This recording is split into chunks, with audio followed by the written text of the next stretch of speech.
Hi, everybody. Welcome to Daily Call. This is Annie Vaugier, and my guest today is Pastor Greg Hintz. He is the pastor of The Place in Wickenburg, Arizona, and he's an author, and he's had a lot of experiences that we heard a little bit about yesterday. Thanks so much for being with us again, Pastor Greg.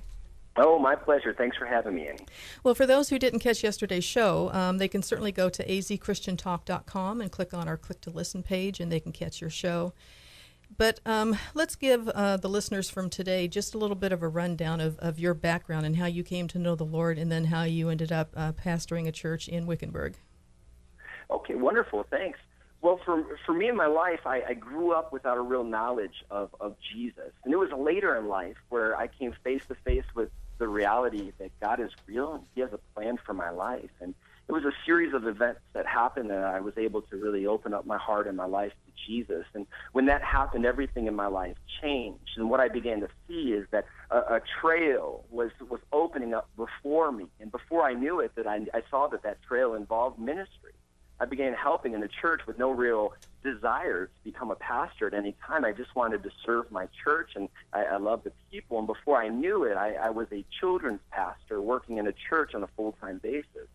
This continued on, and since then, I've seen so many doors open. I've been a children's pastor, and I grew a children's ministry. I was an office administrator working in the church. In addition to that, I was a youth and a families director, and so that brought me to the place where I am now as a church planner in Wickenburg, Arizona.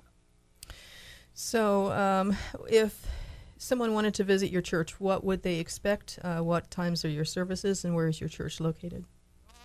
Great. Yeah, currently our church is in Wickenburg, Arizona, and we have we've taken over an old bowling alley that actually sat empty for 7 years. It sat right on the main strip, right inside of Wickenburg, and so we took that over. That's at 864 West Wickenburg Way. We currently have 3 services on a Sunday morning. We have 8:30 a.m., 9:45 a.m., and 11:15 a.m. every single Sunday. And the church is a very contemporary faith atmosphere. When they would come in, there would be donuts and coffee, and they'd enjoy the fellowship with some friends and people.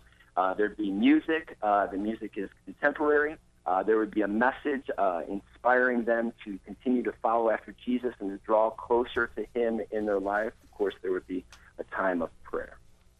And for the place, you talk about you have 4 arms of your ministry. You're building community, faith, love, and hope. So what would someone expect when they visited your church? Is it casual? Is it what kind of worship do you have? Yes, the church is very casual. We have a slogan, sort of come as you are. So, there's definitely no dress codes when you come. Just come as you are. And, the message and the worship would be very contemporary. We do have 3 services, and what we'll do sometimes at our early service is that we'll, open up a hymn book and get in and bring back some of those classics and some of those favorites. But as the day goes on, it gets progressively a little more electric guitar-y. Electric guitar-y.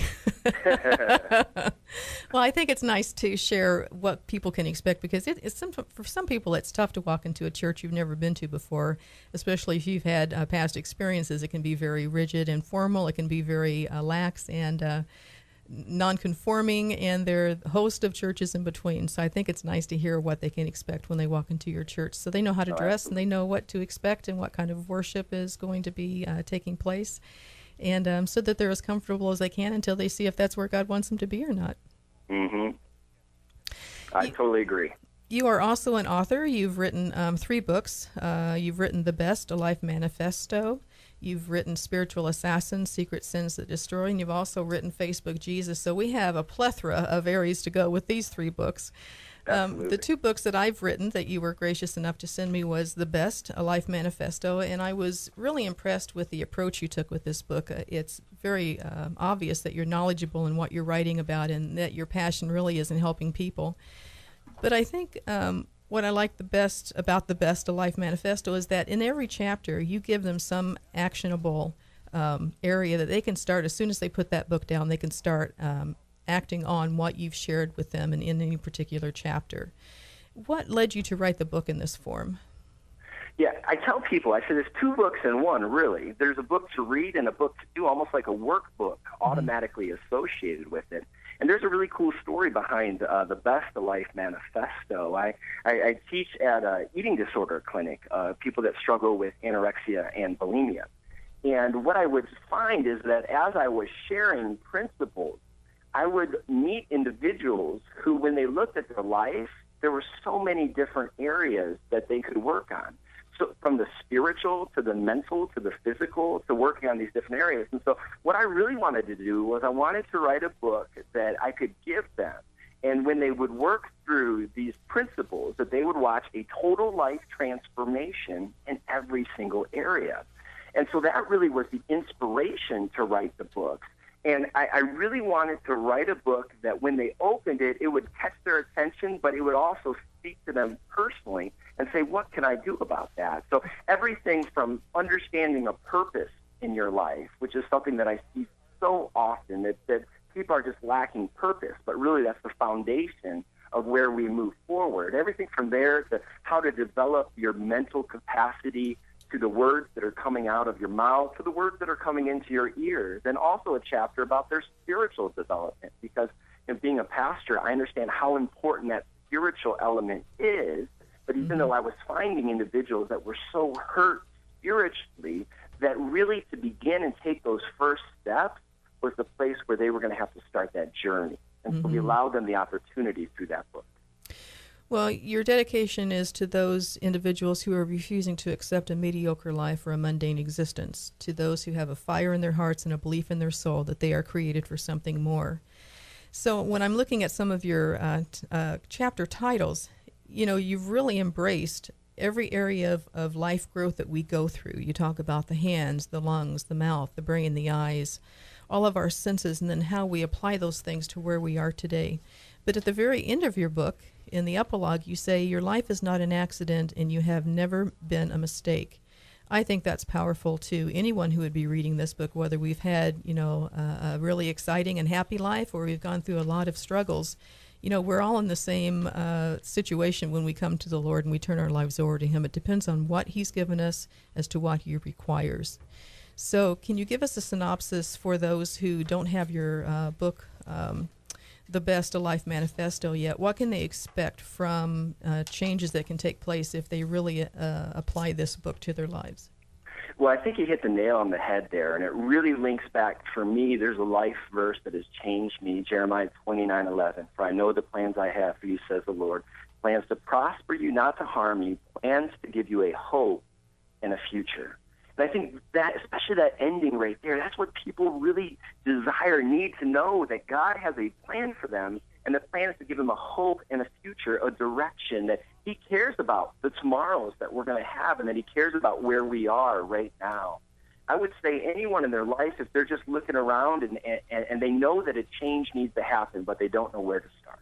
If they know that they want something different in their life, if they're not happy really with where they are right now, I think this would be a perfect book, because what it's going to do is it's going to challenge every single area. Not only what's happening in your head, but what's happening in your body. Are you happy with your heart, you know, and where you're at with that? I share a story that happened with my mom, and when my mom passed away, and I start out the book with this story because it was a story that profoundly impacted me for the rest of my life, because I realized in my life that I want to make my life count.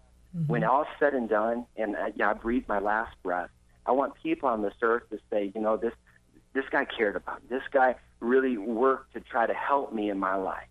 And I think if we get to that level, get to that place in life, and everything comes into perspective, because we realize life is about so much more than just ourselves. Mm-hmm.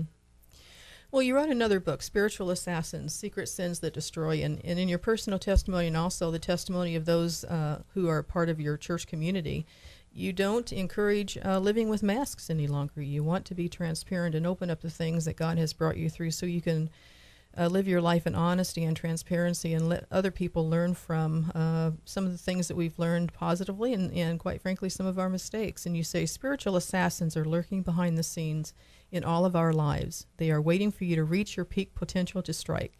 This is their perfect moment to take you out. They are the secret corners of our lives that no one knows about, the things that we keep hidden, the areas of our lives that we keep tucked away so that no one will see them. You know, that's not an easy statement to grasp and then act on.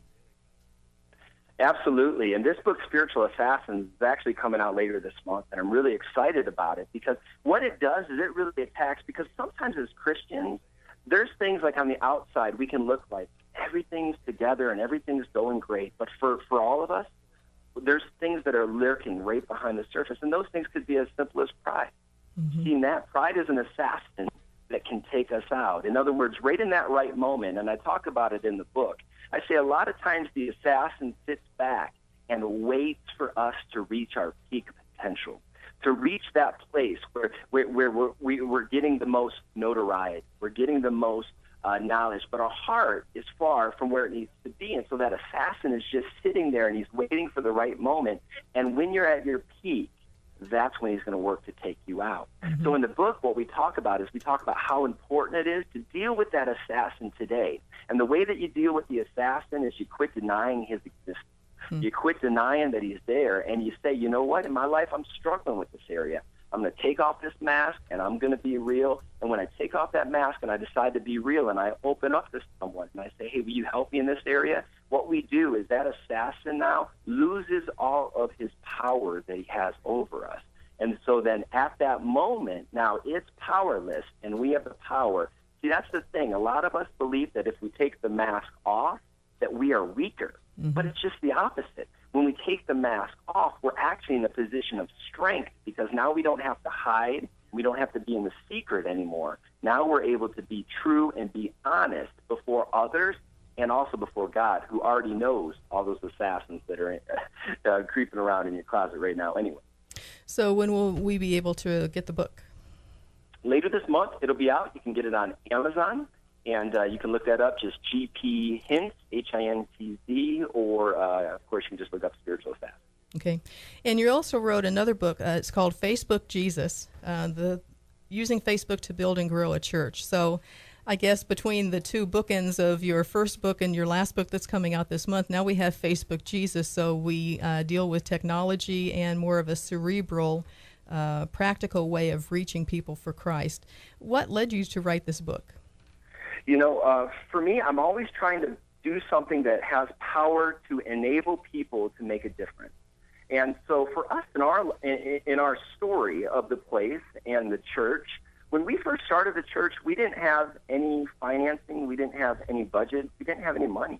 And so we're trying to figure out, how do we administrate this church? How do we work with this when we don't have money for these programs that are out or these different things? And my wife came to me and she said, well, what about this thing called Facebook? And that was the first step on our journey of actually using Facebook in managing and reaching out. We use Facebook to manage every area of the church. We use Facebook to reach out and add people to the flock. We use Facebook to advertise our services and also to put our actual video services online for people all over the globe. It's been a great tool for us. Well, I did read Facebook Jesus, and one of the interesting parts of the book that I found was really that catapulted me from the cerebral back to the ministry side of Facebook is where you say growing your church with Facebook. You can't use Facebook to get them. If you use Facebook to get them through the door so they can experience a rude, inward-focused congregation that is more focused on sin management than the Great Commission, then they aren't going to stay, and it isn't Facebook's fault. There are some problems that even technology can't fix. But if you are part of a congregation that loves Jesus and loves people and wants to stop at nothing to reach them, Facebook is just what the doctor ordered. It will become a strong asset and a wonderful tool that will transform the dynamics of the church and throw open the doors of ministry to so many. Embrace the challenge, a simple 40-day challenge. So tell us about the 40-day challenge and how they can actually put this book into practice as soon as possible. Yes, we wrote it with 40 days in mind. So we have 8 chapters in the book, and so we figure if you work for 5 days throughout the week, take 2 days off in between, so 5 days you're going to work on a chapter, and you're going to work through the exercises, because just like the best, this book has homework. Mm-hmm. And so you have work that you have to do. But what it does, it takes you from a place where maybe you don't know anything about Facebook. It's going to get you personally involved in Facebook, but then it's going to allow you the opportunity to get your church on Facebook, and then it's even going to reach the place to help you manage your church using Facebook. And then we're even going to get to the place where we start looking at outside resources so that you can really leverage the impact that you're having on Facebook for your church. And so we understand we sort of have to take you. I actually put, right on the book, this idea of having a mediocre Facebook presence to becoming a FB ninja. And so that's the goal of the book, to get someone who has no knowledge to the place where they are very, very skilled and using Facebook in an amazing way to impact their community with the gospel of Jesus Christ. Well, you also talk about the marketing aspect of a church and ministry, and I think that's important. Some people feel that it's being sacrilegious to consider our churches and our ministries as a business. We go through the same steps that everyone else does who runs a business. We have to create or bring in the funds to support it. We have to find the time to manage it, and we have to find the time to stay before the Lord, that we are really in His purpose and in His will in what we're doing. And you also say others are looking at how to decorate the sanctuary or spend a year's salary on direct mailings. And then you go into the importance of using Facebook. Facebook is no longer just something of the world, is it? Absolutely not. And I look at it as a pastor, or even as a Christian, as a believer. I want to use every venue available to me to reach people for Jesus. Whatever I have available, and if I have a place where everyone and their brother is hanging out, I want to be there, and I want to be representing Jesus on that platform. Mm-hmm. And the great thing about Facebook is you can go from everything from a free presence, in other words, you join up, it doesn't cost you anything, and you begin to get friends. You can get your church online for free. It doesn't cost anything at all, but you can also reach the place where you begin advertising on Facebook, mm-hmm. which is actually something that we do on a regular basis. And we found some of our greatest fruit from just getting out into that neighborhood and letting people know about our faith congregation. And it's actually an incredibly affordable option compared to advertising and other things. Well, I would venture to say, first I should say the book really walks you through the practical, logistical aspects of using Facebook. So if they've never been on Facebook before, you start them from the very beginning. So for those who like most of us now, we go on every day for some amount of time. It may be the learning curve that they don't need, but for those who do need the learning curve, you start at the beginning and then you walk them through how to actually use page by page and logistically how to apply Facebook to their church or ministry. And I would also say possibly somebody hearing this message today from you, Pastor Greg, they may have God calling them to offer this ministry to their churches who either don't have the staff or the time to really do that to help build their church. Absolutely. And a lot of times people just need a little education. People are willing to do it if you're willing to teach them. A great example, a great way that we've really spread the word in our community about the church is simply checking in. A lot of times if you're on Facebook, you understand what I just said. But if you're not on Facebook, if you do have a Facebook account and you have your mobile phone, when you're at a location, you can hit this button, check in. Mm-hmm. When you hit that button, check in, what happens is on your page, it lets all of your Facebook friends know where you are.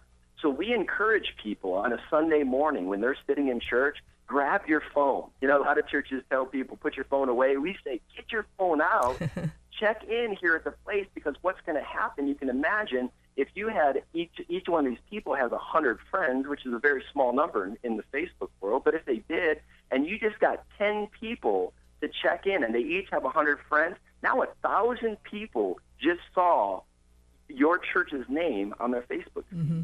You can't get better marketing than that, and it was totally free. Mm-hmm. Well, I do spend a lot of time on Facebook because I work with so many different churches and denominations and pastors and those not-for-profit ministries that really are doing everything they possibly can to build up the kingdom of God. And I see where, if we go to one church or we attend one church and we get to know the people and we become a part of that family, and rightly so, we are a part of that family, but we can expand what God has for us and what God has given the church, the messages for to reach the congregation. We can expand those messages through the thousands of people that we come in contact with every day through Facebook. It's phenomenal how many people we can reach. Mm-hmm.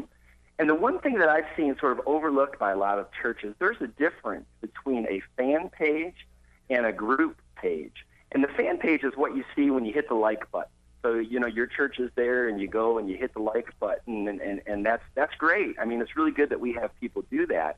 But when you look at an administrative side for people that are working in churches and they're thinking, how can I use this to reach my congregation? What they need to know, and a lot of people don't know, is that when you have that fan page and you post to it, only about 20%, and maybe even less than that, people that have liked your page are actually going to see the post that you put up.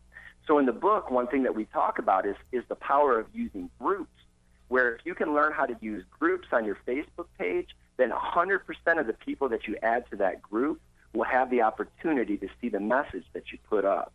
So when we advertise on a fan page, we have to realize not many people are seeing that. But if we can dig into the groups and really figure out how to do that, then we can reach 100% of the people that are in that group. Mm-hmm. And I would venture to say there have been ministries birthed through Facebook because now we do have the capabilities to reach people that physically we could never reach within a service or a day or a week or a month's time.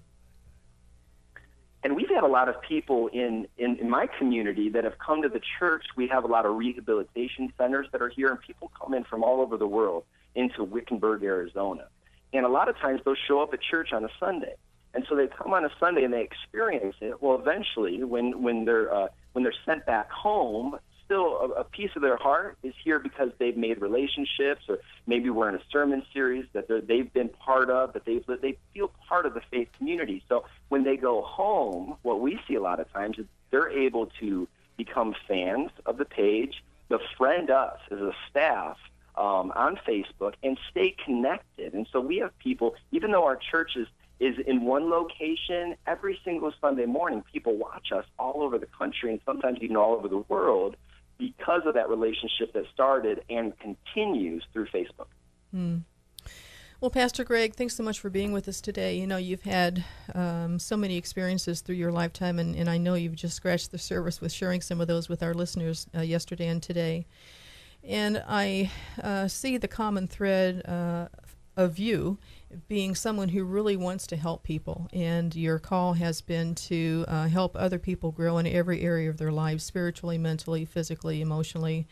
And you even stayed on the back cover of your The Best of Life Manifesto book, that you have this profound purpose, that everyone has a profound purpose and a seed of destiny resting inside of them. And I know you've committed your life and your talents and abilities to draw that out of people. For the last couple minutes that we have for this show, could you share with us what the Lord has laid upon your heart to share whoever might be listening in whatever stage of life and situation they might be in? Yeah, I would just really encourage the listeners today to recognize the hand of God in every area of their life. That includes the highs, the lows, and the ups and the downs, the good times and the bad times, to understand that God has the ability to sort of weave that tapestry into the beautiful picture of your life. Not to live in this place of shame, but to live in a place where you say, you know what, I've experienced this, but God has the ability to change me and use even those dark moments of my life to bring a profound impact and change to people. I would encourage the listeners to see their lives as worth something, to see their lives, no matter where they are in the picture of life, see every morning when they get out of bed, God has a plan, God has a purpose for their lives. For them to be open and to pray a simple prayer. God, will you open doors? God, will you close doors? And God, will you give me the courage to walk through those doors that you open? Well, that's very powerful, and I know that lives are going to be changed if they'll just open their hearts to what you've shared today. With your books and your pastoral ministry at the place in Wickenburg and your public speaking, that I'm sure if someone called and said they would like to have you come visit their church or their congregation or their conference or their camp program, would you be open to doing that? Absolutely. In fact, this summer I went on a tour and I was able to see some friends down in Georgia and speak at church. I went up to Ohio I would definitely enjoy that opportunity to continue to speak in many different regards. I've spoken in front of churches. I do that on a regular basis. But also, if there's a conference or where you're really looking for some hands-on work, maybe with your staff, maybe at a conference setting, I do really good in the workshop, too. They learn more at gphintz.com. So they can just get on there. That's my speaking webpage, gphintz.com, and they can learn more there. And if they would like to visit the place in Wickenburg, how do they get in touch with you or check on the church?